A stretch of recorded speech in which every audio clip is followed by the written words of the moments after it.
Dear aspirants, good morning. आप लोग कैसे हैं? आई होप कि आप सब लोग सही होंगे, ठीक होंगे। तो दोस्तों, मेरा पहला वीडियो था प्री को लेकर के। प्री का सिलेबस का वीडियो था। आज मैं मेंस के सिलेबस के बारे में बात करना चाहूँगी। मेरा ये वीडियो खास करके उन लोगों के लिए है जो कि ग्रामीण क्षेत्रों में हैं, जिनके पास व्यवस्था का अभाव है, जो अभाव की वजह से अपनी तैयारी को वो धार नहीं दे पाते हैं और बिना मतलब ज़रूरत का भी कंटेंट इकट्ठा कर रखे होते हैं। तो मेरा वीडियो उन लोगों के लिए है। मैं चाहूँगी कि मेरे तरफ से उनकी तैयारी में एक छोटी सी मेरी योगदान हो, तो इसको ध्यान में रखते हुए ये मेरा वीडियो रहेगा मेन सिलेबस के लिए। आज मैं इस वीडियो में सिर्फ पेपर 1 की बात करूँगी, बाकी अगले वीडियो में बताऊँगी दूसरे पेपर और तीसरे पेपर के बारे में। तो फ्रेंड्स, आप सबको पता होनी चाहिए कि हमारा 2 कंपल्सरी पेपर होता है, हिंदी और इंग्लिश, और एक निबंध का पेपर होता है। उसके अलावा हमारा जीएस पेपर होता है और ऑप्शनल तो सबके लिए अपना अपना होता है। तो हमारा जीएस पेपर 1 में आ जाते हैं history, geography, society and disaster. तो इसके बारे में आज ये चारों पेपर के बारे में मैं बात करूँगी। तो पहला हम लोग का रहेगा हिस्ट्री का। तो हिस्ट्री में हमें क्या और कितना पढ़ना है? तो सबसे पहले हमें मेंस के लिए पढ़ना होता है भारतीय संस्कृति में प्राचीन काल से आधुनिक काल तक के कला के रूप, यानी प्राचीन काल से लेकर के अभी तक जो हमारे संस्कृति कला का जो रूप, कला जो अभी कला के क्षेत्र में विकास हुआ है उसके बारे में बताना होता है। साहित्य और वास्तुकला, ये सब इसके बारे में हमें बताना होता है, जानना होता है। और है आधुनिक भारतीय इतिहास एक होता है। तो इसमें हमें क्या पढ़ना होता है? इसमें इसका तो आधुनिक भारत का तो हमें बहुत बड़ा हिस्ट्री का ये सेगमेंट हो जाता है, लेकिन हमारा सिलेबस बता रखा है कि हमें इतना बड़ा और इतना ज़्यादा नहीं पढ़ना है। वो जहाँ तक हमें कट करके दिया है उतना ही हमें पढ़ना है। जैसे कि इसमें हमें पढ़ना है 18वीं शताब्दी से लेकर के अभी तक। और इसमें अभी तक में क्या पढ़ना है? इसमें जो महत्वपूर्ण इतिहास की घटनाएं हैं और पर्सनालिटी है और उसका विषय, इन तीनों चीज़ के बारे में हमें पढ़ना है। उसके बाद स्वतंत्रता संग्राम, इसमें इसके विभिन्न चरण के बारे में और किन किन का इसमें महत्वपूर्ण योगदान रहा, व्यक्तित्व और उनका योगदान, ये पढ़ना है। स्वतंत्रता के पश्चात के देश के अंदर का एकीकरण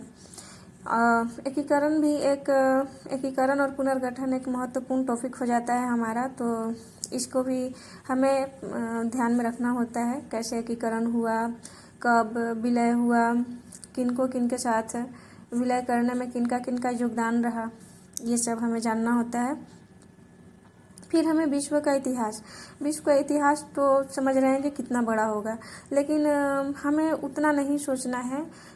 यानी हमें इतना बड़ा सोच करके अपने माइंड को ज़्यादा ये नहीं करना है, मतलब ज़्यादा प्रेशराइज नहीं करना है। हमें देखना है कि सिलेबस हमको क्या कह रही है। तो हमारा सिलेबस में देखिए, आप लोग जैसे कि देख रहे होंगे कि सिलेबस में बताया गया है कि इसमें 18वीं शताब्दी की घटनाएं, औद्योगिक क्रांति, विश्व युद्ध, राष्ट्रीय सीमाओं का पुनर्सीमांकन, उपनिवेशवाद की समाप्ति, राजनीतिक दर्शन शास्त्र जैसे साम्यवाद, पूंजीवाद, समाजवाद, ये सब शामिल होंगे। फिर उसके बाद भारतीय समाज, इसकी विशेषताएं और विविधता, यानी भारतीय समाज की क्या विशेषताएं हैं, इसकी विविधता।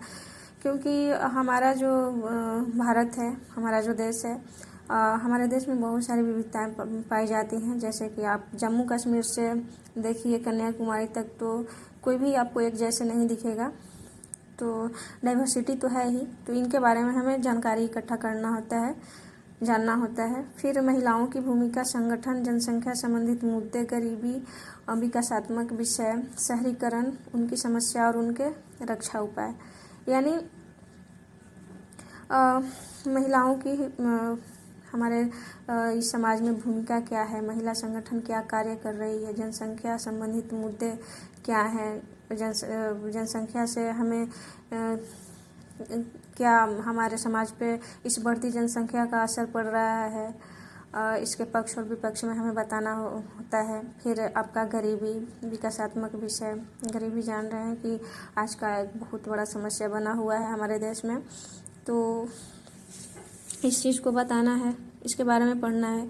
फिर भारतीय समाज पर भूमंडलीकरण यानी ग्लोबलाइजेशन का क्या प्रभाव है, जैसे हमारे रहन सहन, खान पान, पहनावे, इस सब के ऊपर बाहरी बाहरी समाज की हमारे समाज पर क्या असर पड़ रहा है। उसके बाद आ जाएंगे हमारे सामाजिक सशक्तिकरण, संप्रदायवाद, क्षेत्रवाद और धर्मनिरपेक्षता। फिर भूगोल में हमें क्या पढ़ना है, तो भूगोल में भौतिक भूगोल, विश्व के प्रमुख प्राकृतिक संसाधन जो है, नेचुरल रिसोर्स और भारत के विभिन्न भागों में या विश्व के विभिन्न भागों में प्राथमिक, द्वितीयक और तृतीयक क्षेत्र के उद्योग स्थापित करने के लिए जिम्मेदार कारक, यानी वहाँ पे ही स्थापित क्यों किए जा रहे हैं, क्यों किए गए उद्योग, इसके बारे में जानकारी रखनी है।